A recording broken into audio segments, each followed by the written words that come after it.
Derby County head to the Hawthorns on Tuesday evening as they face up against West Bromwich Albion in the first round of the EFL Cup, as Derby County look to get their winning season off to a start, but ultimately it has not come yet. Obviously, with a range of different injury concerns for Derby County and defeat on the opening day, John Eustace is looking for Derby County to bounce back. West Bromwich Albion, on the other hand, took a 1-0 victory up against Blackburn Rovers, so for them, they'll be looking to push on with their good form. Now, it's obviously a very, very intriguing game for both sides as we head into the second competitive game of this season, and it's a game where managers can have the opportunity to give fringe players an opportunity to get some minutes, and also some of those new signings who aren't quite up to speed and aren't quite fit enough will have the opportunity to get in to their teams heading into this weekend's championship fixture. Now, obviously, if you have not done so already, make sure you hit that like button, hit that subscribe button, and turn on that notification bell. We will be live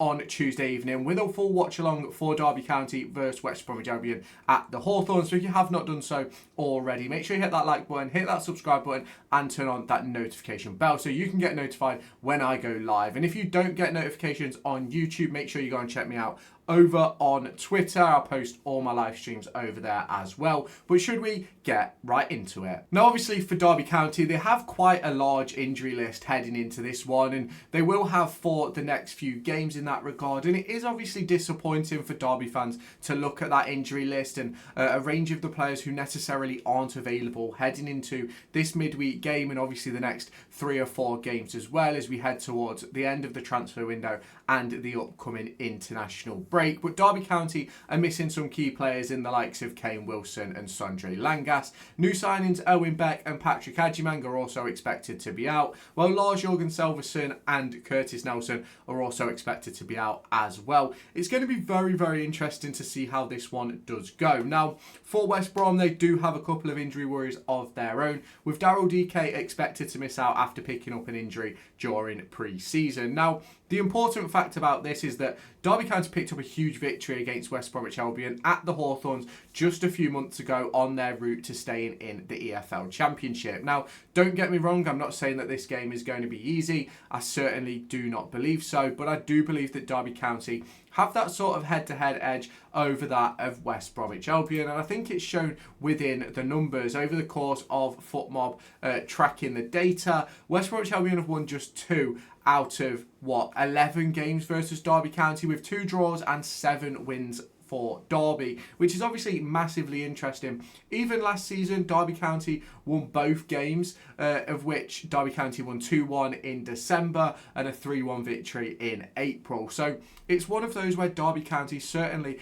could go into this game, even with changes, and go and pick up all 3 points. But the problem that is faced by Derby County is that we really struggled at the weekend to get a foothold in the game versus Stoke City. We were very deep defensively, and I think ultimately that is what cost us picking up at least a point in that game. And the introduction of Dion Sanderson and going to a back 5 was certainly one which didn't help Derby County's case, especially when they were trying to pick up all 3 points. Now, an interesting fact about West Brom is that over the course of pre-season, they have made some changes. Obviously, the introduction of Ryan Mason. Former Derby County central defender Nat Phillips joined them for around £3 million, and they've also made some really, really good moves in there as well. And Isaac Price picked up his first goal of the season just a few days ago. Carlon Grant, obviously a player who Derby County have been interested in over the course of recent years, also is still on the table for them and has been a very, very good player. Now,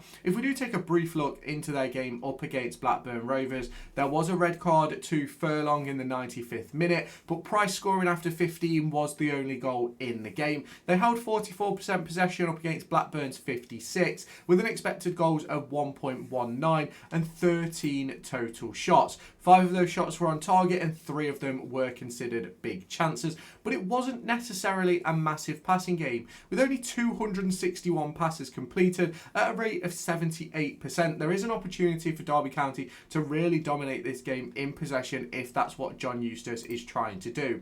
Now, in terms of their lineup, they lined up in a similar sort of setup to that of Derby County, with a back 4, a 2 in midfield, a 3 just ahead of that in behind one of the strikers, and they set up with this this. Griffiths in goal, a back four of Styles, Hegham, Phillips and Furlong, a midfield two of Moa and Balumbi, with Isaac Price just ahead of them. Fellows on the right, Grant on the left and Hegbo up front.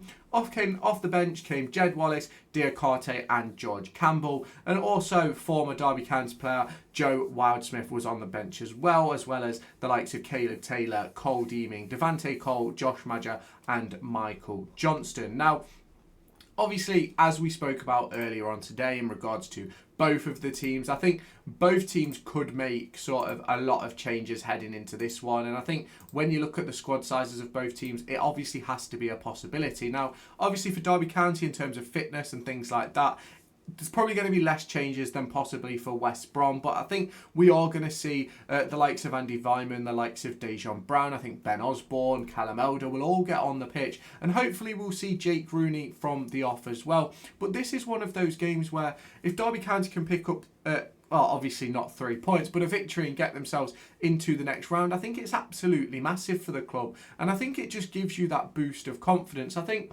if you go back to last season, Derby County obviously lost in the first round of the EFL Cup. I believe it was to Barrow away from home. And it was a very, very disappointing performance that night. And ultimately, the fact that we didn't get through, it didn't really help us throughout the season. Obviously, went on to win our first game of the season a few days after that. But for me, it's massively important to pick up that victory as early as possible. And I think heading into this one with some of the players that I believe that we will see at Derby County over the course of this game, I think it is going to be very, very interesting to see how it shakes up. Now, I do think there is going to be some changes for Derby County in the regard of team selection and things like that. But it's one of those which is going to be very, very interesting. And I do sort of hope that Derby County can sort of pick up a victory in this one and hopefully sort of move on to bigger and better things this season. Obviously, there's been a lot of transfer talk in regards to the likes of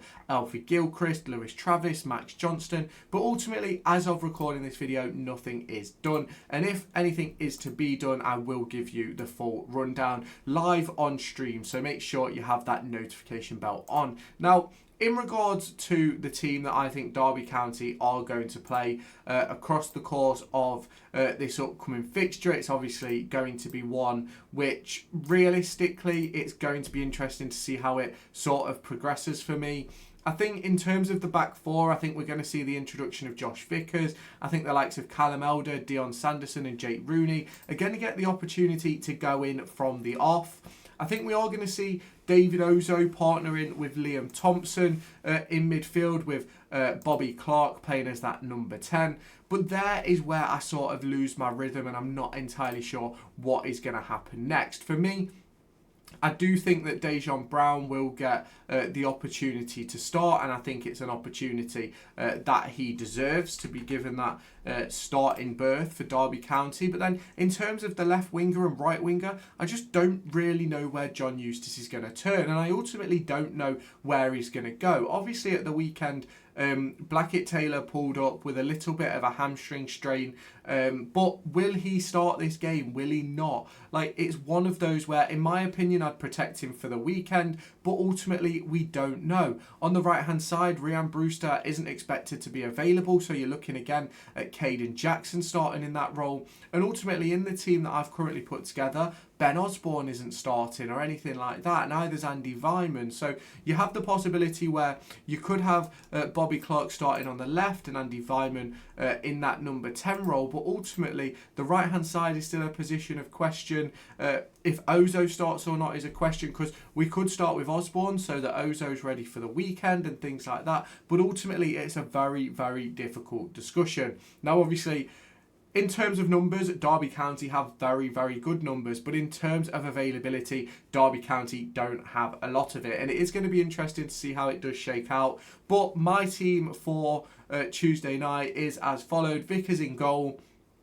A back four of Rooney, Sanderson, Barr and Elder. A midfield three of Ozo, Thompson and Vyman. On the left, I've gone with Bobby Clark. On the right, I've gone with Caden Jackson. And up front, I'm going with none other than Dejan Brown. I think there's an opportunity that Charles Abuka could be on the bench as well, and maybe a couple of the other young players as well who could potentially get their first sort of senior opportunity. I know a couple of them played in the EFL Trophy a few years ago, but this is just a little bit different. Now, obviously, you can let me know your thoughts on that down in the comments. It's going to be a very, very interesting one as Derby County look to pick up their first win of the season, but you can let me know your thoughts down in the comments if you have not done so already. Make sure you hit that like button, hit that subscribe button, and turn on that notification bell, and I'll catch you in my next video later on.